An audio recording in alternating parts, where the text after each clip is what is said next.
Jadi kurang lebih sekarang Rolex itu indirectly jual other brand juga, alhasil dari akuisisi ini.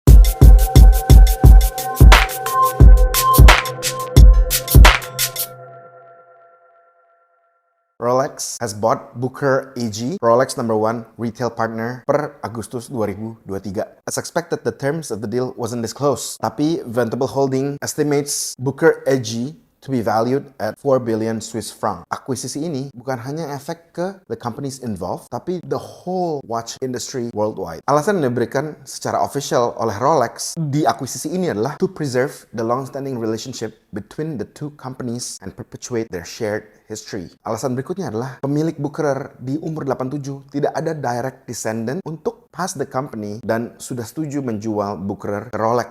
Ini mungkin kalau ingat seperti kemarin warisan untuk pemilik Hermes diberikan ke gardenernya ya. Tapi fakta-fakta yang kita tahu adalah annual sales of Booker di 100 lebih store yang ada adalah di kurang lebih 2 billion Swiss franc. Booker kontribusi sekitar 5% dari penjualan Rolex di seluruh dunia. Di akuisisi ini, Booker juga bakal keep its name dan juga bakal operate independently from Rolex. Booker management team juga bakal remain unchanged. Nah, next thing we should know also, Booker itu juga jual brand-brand lain.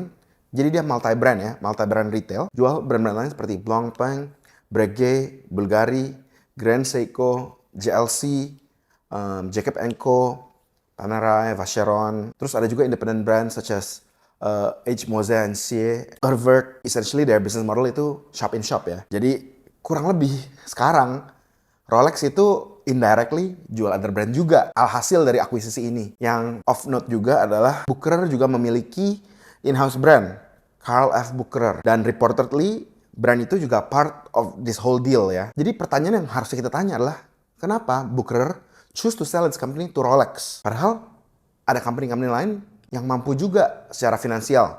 Contohnya di Swiss seperti Watches of Switzerland Group. Di Asia juga ada Hourglass. Yang the biggest one juga ada yang comes to mind, the biggest one ya, LVMH.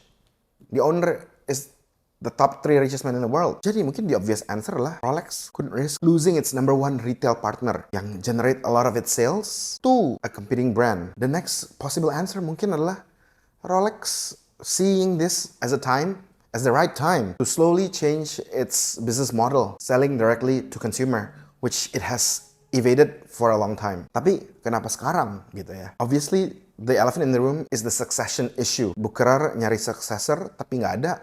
It's time for Rolex to buy.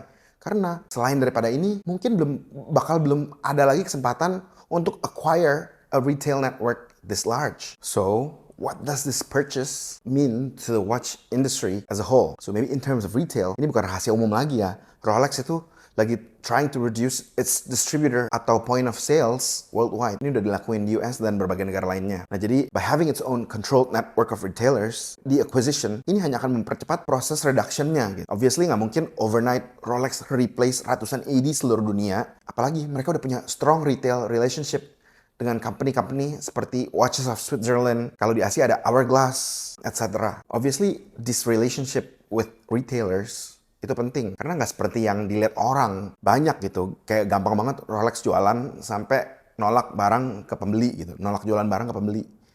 Rolex mungkin SKU-nya ada 450-an lebih, dan hot item-nya mungkin sekitar 50-an.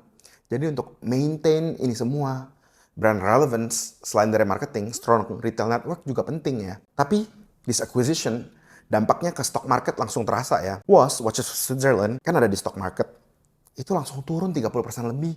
Di hari pertama setelah announcement Rolex beli Booker. Turunnya stok WOS dalam satu hari itu indirectly mungkin adalah sentimen positif juga dari market ya untuk akuisisi Rolex ini. Karena having its own retail network in Booker, itu establish a direct to consumer business model for Rolex gitu. Jadi positifnya kenapa? Rolex mungkin bisa lebih tepat direct sell to consumer instead of AD yang main backdoor dan selling to gray markets. Sebenarnya in terms of sale, selling to anyone, AD ke anyone itu mungkin equally good ya, karena barangnya terjual. Tapi secara brand image, ini kan disappointing karena real customer-nya kena impact gitu. Nggak bisa dapat barang-barang yang mereka mau di MSRP. Jadi kalau Rolex bisa gain a foothold in retail, in a way, ini bisa improve their brand distribution. Kalau kita mau dig lebih dalam lagi ya, bisa aja mungkin Booker bisa menjadi POS yang awal-awalnya di favor untuk beberapa rilis yang penting dan langka. Walaupun ini bisa jadi legal issue ya.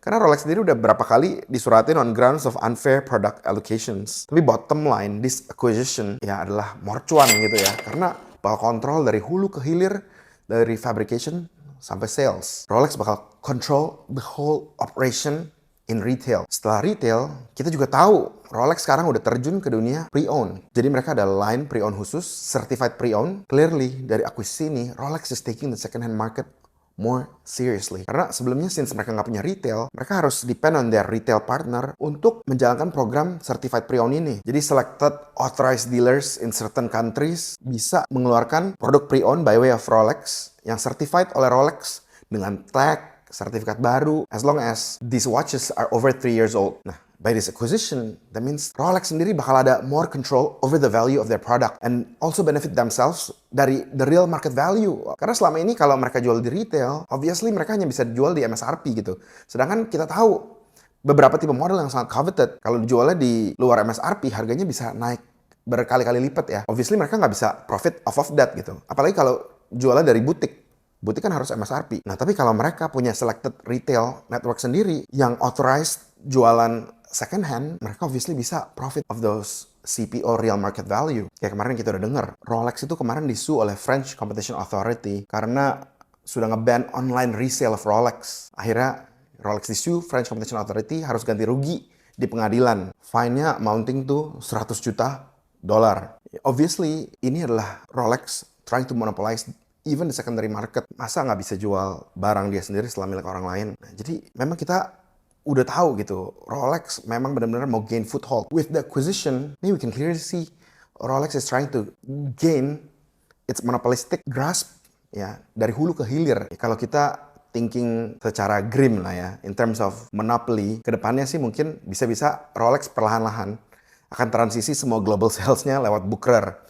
Artinya direct sales ke consumer. Essentially, mungkin pelan-pelan cut off worldwide partnership dengan ratusan authorized dealer seluruh dunia. Obviously, kalau gua jadi Rolex, I could do this, I would do this gitu. Karena obviously cuan is life. 2022, Booker juga udah beli Torneo. Jadi retail di US udah ada foothold. Nggak kaget juga kalau Rolex gini ya. Karena secara spare part aja kalau mau service, spare partnya udah nggak kayak dulu, nggak bisa dijual di umum lagi. Hanya bisa lewat Rolex Service Center. Jadi kalau ngomong retail lama-lama, ya mungkin arah mereka juga bisa aja ke situ gitu. Obviously ini semua hanya spekulasi ya. Tapi ini obviously a strategic move that will impact the whole industry as a whole. Nah, news ini juga comes at a time where market is quite volatile.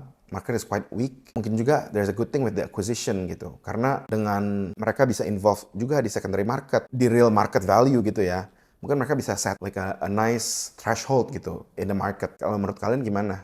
Menurut kalian, is it a good thing Rolex acquired Booker? Atau ini malah jadi sesuatu yang, ya kita tahu lah monopoli kan nggak selamanya bagus ya. Kalau ada pendapat, coba komen di bawah. Kalau kalian ada topik lain yang mau kita diskusiin, boleh komen di bawah juga. Kalau kalian suka video ini, jangan lupa like, comment, share, dan subscribe. Dan jangan lupa nyalain lonceng notifikasinya biar nggak ketinggalan video kita berikutnya. Ya, sampai di sini videonya. See you in the next video. Bye!